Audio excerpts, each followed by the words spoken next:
Hey everybody, this is Eddie coming to you from Flagstaff, Arizona with the video here. It is December 30th. We got about an hour and a half, and then we are in the last day of the year, at least here in Flagstaff, Arizona. I know some of you guys across the world are already on. You got New Year's Eve right upon you. But I wanted to throw some things out real quick.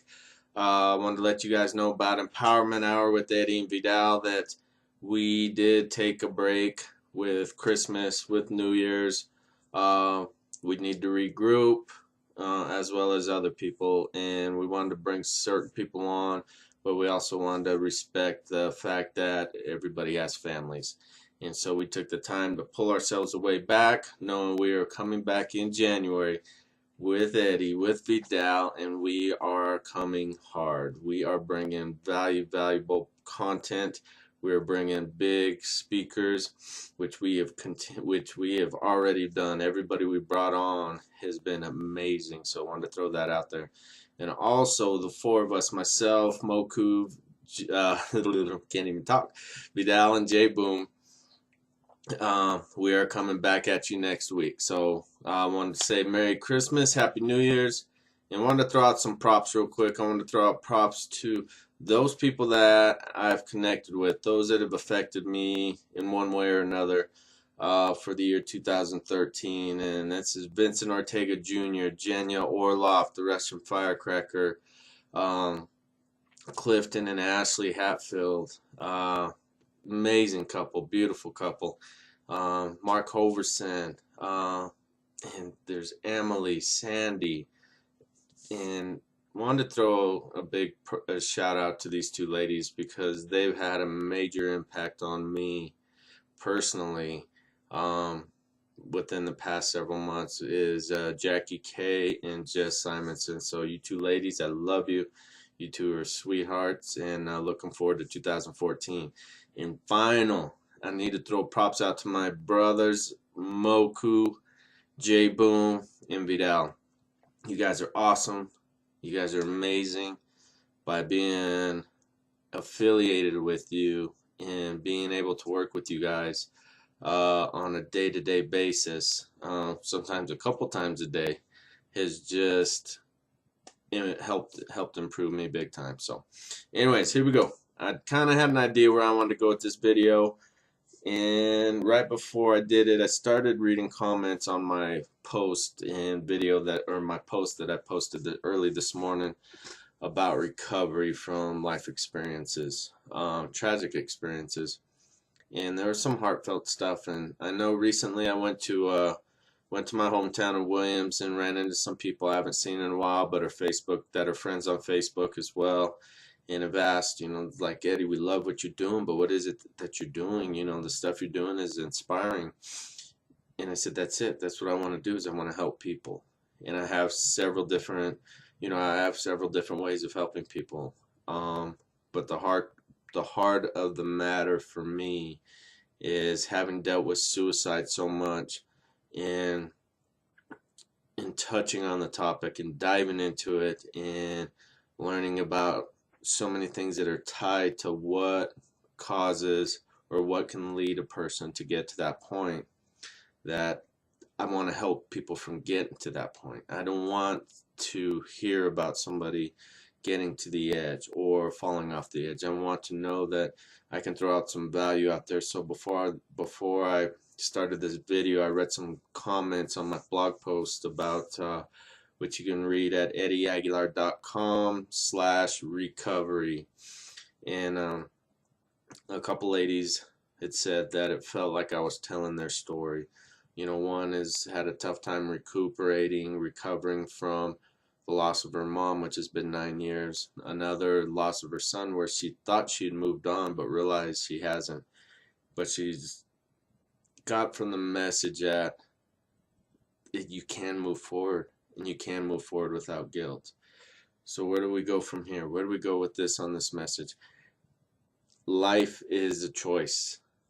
Life is full of choices, and you have the opportunity, you have the willpower, you have full control to make the choices. The choices you make are going to set in stone certain results. for tomorrow. What I mean by that is if I choose to, if I have something that needs to be done by noon tomorrow and I choose to go to bed now and sleep in and only give myself 2 hours to do work tomorrow, that was a choice I made. That was a shitty choice I made, because what needs to be done by tomorrow at noon needs more time, it needs more energy, it needs more passion. And in a sense, one, I chose a while back to procrastinate to get this done, and two, I'm not giving it my heart. And then if I complete the task, if I complete the whatever it is, the mission, the idea, or whatever it is that needs to be done, and it doesn't succeed, it doesn't give me the result I want, then I turn around and say, well, woe is me, my luck this, my luck that. And what we tend to do is we fail to look in the freaking mirror and hold ourselves accountable for procrastinating. We don't hold ourselves accountable for going half-assed. We don't hold ourselves accountable for just sticking one foot in the water. We don't hold ourselves accountable because we're sitting on the fence saying we'll touch it, we're not giving our full effort. Now, how many times do we do that? How many times do we do that in relationships, whether it's friendships? Okay, you've been hurt in the past by a loved one, whether you're in high school or in college, somebody cheated on you or was unloyal to you. So your next relationships, you're only going to go half-assed, and when those relationships don't go work out, it's the other person's fault. But you're unwilling to look into the mirror. You're unwilling to look in the mirror to acknowledge the fact that you are stuck in the freaking job you're at right now because you're not making the choice to move on. You're not making the choice to step out of your comfort zone. You're not making the choice to say, okay, you know what? I hate my freaking job. I do not like my job. So I will spend an hour at night doing this. I will wake up an hour in the morning earlier this. So I cut my sleep time down 2 hours or an hour and a half. So I can focus on creating a better me, creating a better person, creating a better environment that when I walk into my house after my job, I come home from my job, I don't bring my work home with me. So I know it sounds like I'm kind of going every which way, which in a sense I am, but I'm not, because it all comes down to choices. Are you holding yourself accountable? Are you looking in the mirror and saying the result you got are because of the choices you made? So, now getting a little intense here, I don't know, but here's one thing I learned this year. In 2013 has been crazy. I mean, it has been drop dead, just like wham. I've had some things hit me hard upside the head where I did not like it, but it needed to happen. And I was doing a coaching class earlier in the year where this guy told me, he's like, man, if I come through the phone and choke you, you sound dead, you have no freaking energy. I got pissed. I'm like, well, who the hell are you? To sit here and tell me, I'm a passionate person. And it wasn't until recently, like last month, well, not last month, actually a couple of weeks ago, I went back and I looked at a video, the first several videos I did. And I thought I was bringing it. I thought I was being hard. I thought I was coming hard, direct, emotion, and bringing it out and bringing it to you and just throwing it all out there. And I was like, holy shit. There's no energy. And it was my monotone. The emotion wasn't there. My heart wanted to just explode and, just give you guys what I had, but it wasn't coming out. But that's all right. And sometimes we hear criticism and we think it's belittling us. And sometimes we need to put ourselves in an environment or with other people that bring out the best in us. And what I mean by this is, who's your surroundings? When you hang out with your buddies, when you hang out with your coworkers, do you bitch, complain, gossip, talk about only if, or do you say someday? If you do, you need to get away from there. Why? Because how that is going to continue going on and on and on. You need to surround yourselves with those people that say, I will, I am. I will be doing this. I am this person. I am worthy of great things. I am knowledgeable. I am smart. I am beautiful. I am good looking. I am happy. I deserve happiness. Not, I hope someday I'll be happy. I hope someday I can provide for my kids. I hope someday I can do this. I hope, I hope, I hope. I hope is just kind of throwing it half-ass. And you need to believe in yourself more than anybody else believes in you. Because if you're looking for people to believe in you, if you're looking for people to back you up, if you're looking for people to support you and you don't get it, then that's your out. You are telling yourself, well, they don't see it, so I should go with the masses. They don't feel it. I know it's in here, but maybe they're right. What if Steve Jobs would have thought that? What if Bill Gates would have thought that?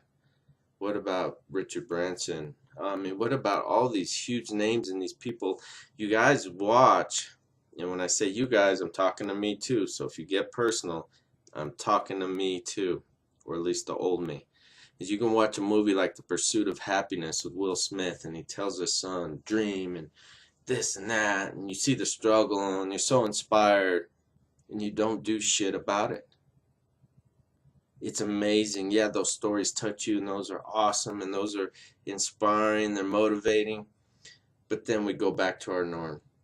We go back to what we know. We go back to what's comfortable. And even, how do I say this? Even conflict is comforting. And for a lot of people, what we do is self-sabotage. And happiness scares you. Because if you're happy, then that means you're letting your guard down. That means you're vulnerable. That means something bad happens, you are going to get hit hard, and then you are going to get hit really hard. So what you tend to do, what we tend to do, what I've done also in the past, is we self-sabotage our situation. Because that way we feel we have control. But I'm going to leave you on this note. The more control we want to have, the more control we seek, the more control we want to have amongst others, have for our emotions, the less control we're actually going to have. Life is beautiful. Is it perfect? Define perfect. You tell me what perfect is. But life can be beautiful, life can be great, life can be amazing. Life can have roses in it, life can have rainbows in it. But when you're going through that storms, you need to remember, in time the sun will shine again. In time you will smell the sweet scents of roses. In time your eyes will be blessed by the colors of the rainbow.